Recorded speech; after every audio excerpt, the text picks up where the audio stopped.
Hello बच्चों, let's see this question and here this question say read the source and answer the question given below। यहाँ पे आपको कुछ source दिए हुए हैं, सोर्स ए, सोर्स बी, सोर्स सी, आपको इनको पढ़ना है और इनके बेस पे जो आपको क्वेश्चन दिए हुए हैं उनके आपको आंसर देने हैं। ठीक है, तो पहले हम हमारी सोर्स ए की केस स्टडी पढ़ते हैं। देखिए केस स्टडी ए में ना आपको सर्व शिक्षा अभियान जो पॉलिसी सेंट्रल गवर्नमेंट ने स्टार्ट की थी 6 to 14 ईयर्स के बच्चों को एलिमेंट्री एजुकेशन प्रोवाइड करने की उसकी बात की गई है। ठीक है, ये सेंट्रल गवर्नमेंट ने ना स्टेट गवर्नमेंट के साथ पार्टनरशिप में इस पॉलिसी को लॉन्च किया था, यानी कि सेंट्रल गवर्नमेंट इसको लीड कर रही थी और स्टेट गवर्नमेंट अपने अपने स्टेट्स में इसको इम्प्लीमेंट करने का काम कर रही थी ताकि बच्चों को एलिमेंट्री एजुकेशन जो है वो प्रोवाइड की जा सके। ठीक है, इसके साथ साथ फिर जो है स्कूल कैंप जो प्रोग्राम होते हैं ये भी लॉन्च किए गए, प्लस बच्चों की अटेंडेंस को और एनरोलमेंट को और ज़्यादा बढ़ाने के लिए, इम्प्रूव करने के लिए तथा बच्चों में न्यूट्रिशन के जो स्टेटस है उसको इंक्रीज़ करने के लिए, इम्प्रूव करने के लिए मिड डे मील प्रोग्राम जो है वो भी इंट्रोड्यूस किया जाता है। ठीक है, तो पहला क्वेश्चन है what is the main aim of Sarva Shiksha Abhiyan. Main aim या मेन ऑब्जेक्टिव आपसे पूछा गया सर्व शिक्षा अभियान का, तो main aim of Sarva Shiksha अभियान is to provide elementary education to all children in the age group of 6 to 14 years by 2010। यानी कि 2010 तक 6 to 14 ईयर्स के सभी बच्चों को एलिमेंट्री एजुकेशन जो है प्रोवाइड करनी है, सबका एडमिशन जो है वो करवाना है। 2010 तक इसको बहुत अच्छे से इम्प्लीमेंट करने का काम किया गया so that universalisation of elementary education can be achieve, ताकि जो यूनिवर्सलाइजेशन है एजुकेशन का, यूनिवर्सलाइजेशन का मतलब होता है सार्वभौमिकरण, मतलब पूरे के पूरे कंट्री में एलिमेंट्री एजुकेशन सबको दी जाए। ये ELEM है, ठीक है, एन मत समझिएगा इसको।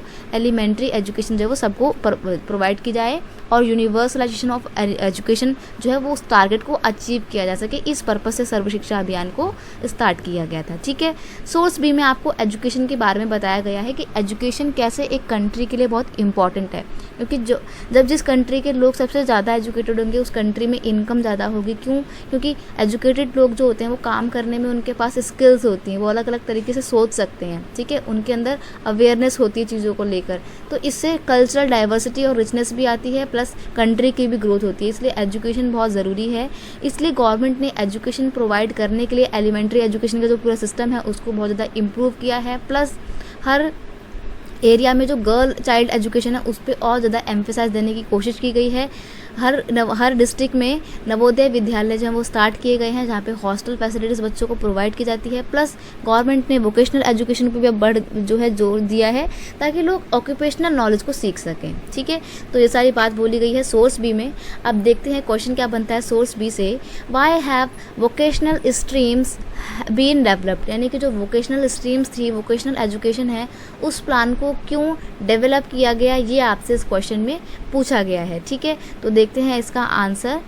Vocational streams have been developed so that large number of people could be trained in certain occupation related skills like computer, electricity, plumbing, stitching etc। यानी कि देखिए वोकेशनल एजुकेशन बच्चों को इसलिए प्रोवाइड की जाती है ताकि बच्चों के अंदर ऑक्यूपेशनल स्किल्स आए, अलग अलग तरीके से काम करने की जो योग्यताएं होती है, जैसे कि कंप्यूटर का कोई काम करना है तो कंप्यूटर स्किल्स सिखाई जाएगी, इलेक्ट्रिसिटी का काम करना है तो इलेक्ट्रिसिटी से रिलेटेड स्किल्स सिखाई जाएंगी, अगर टेलरिंग स्टिचिंग के उसमें जाना है तो स्टिचिंग की स्किल्स सिखाई जाएगी। तो इसमें बेसिकली स्किल्स पे जोर दिया जाता है और स्किल्स को इम्प्रूव करने की कोशिश की जाती है ताकि बच्चा एक स्पेसिफिक ऑक्यूपेशन को जो है अच्छे से कर पाए। ठीक है, नेक्स्ट है सोर्स सी हेल्थ। अब इसमें बात की गई है हेल्थ की कि एक कंट्री के डेवलपमेंट में ना हेल्थ बहुत इंपॉर्टेंट मेजर रोल प्ले करता है, क्योंकि ऐसा कहा जाता है कि जो एक कंट्री का डेवलपमेंट होता है वो लोगों के ऊपर डिपेंड करता है। अब जब एक कंट्री के लोगों की हेल्थ अच्छी नहीं होगी, वो बीमार रहेंगे, तो वो क्या डेवलपमेंट कर पाएंगे कंट्री के? कुछ नहीं कर पाएंगे, क्योंकि वो अपना काम ही ठीक से नहीं कर पाएंगे। जब ठीक से काम नहीं होगा तो कंट्री का डेवलपमेंट होना तो बिल्कुल पॉसिबल ही नहीं है। इसलिए हेल्थ जो है वो एक कंट्री के डेवलपमेंट में बहुत ज़रूरी है और इसलिए जो गवर्नमेंट है वो लगातार हेल्थ सेक्टर में इन्वेस्टमेंट करती है। ठीक है, जापान इसका बहुत बड़ा एग्जाम्पल है, यहाँ पे ये सब बताने की आपको कोशिश की गई है। The health of person help him to realise his potential. देखिए जिसकी हेल्थ अच्छी होगी उसकी काम करने की पोटेंशियलिटी एबिलिटी भी अच्छी होगी। ठीक है, hence he will not be able to maximise his her output of overall growth of the organisation. Health is an indispensable part basic for realising one's wellbeing, मतलब एक इंसान को स्वस्थ रहने के लिए हेल्थ को हम कहीं हेल्थ के साथ किसी भी तरीके का कोई कॉम्प्रोमाइज़ नहीं कर सकते हैं।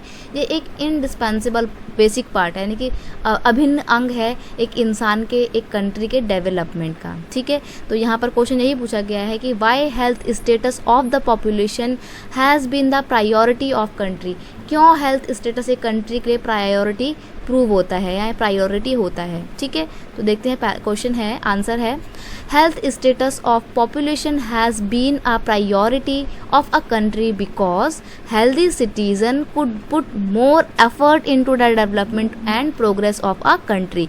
एक कंट्री के डेवलपमेंट में, प्रोग्रेस यानी कि प्रगति में हेल्दी सिटीजन्स का होना बहुत ज़्यादा ज़रूरी है, क्योंकि हेल्दी सिटीजन्स अपनी पूरी स्किल्स के साथ, पोटेंशियलिटी के साथ, एबिलिटी के साथ काम कर पाते हैं कंट्री की पॉजिटिव ग्रोथ में।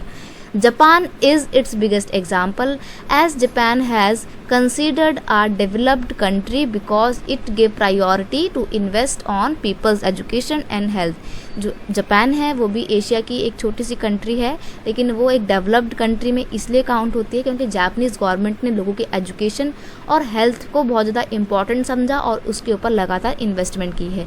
इसलिए जापान की जो ह्यूमन कैपिटल है वो बहुत ज़्यादा डेवलप है, और यही रीज़न है कि लोग जो है बहुत अच्छी पोटेंशियलिटी के साथ काम कर पाते हैं, स्किल्स के साथ काम कर पाते हैं, और जापान एक पैसे वाला अमीर देश है। ठीक है, तो ये थी आपकी केस स्टडी। आई होप आपको ये समझ में आ गई होगी कि कैसे ह्यूमन रिसोर्स डेवलपमेंट में एजुकेशन और हेल्थ का इंपॉर्टेंट रोल है, और हेल्थ एजुकेशन के सेक्टर में गवर्नमेंट ने क्या क्या काम किए हैं, कैसे कैसे पॉलिसीज़ लेकर आई है, और इनकी क्या इंपॉर्टेंस है कंट्री के डेवलपमेंट में, ये आप अच्छे से समझ गए होंगे। ठीक है, बेस्ट ऑफ लक।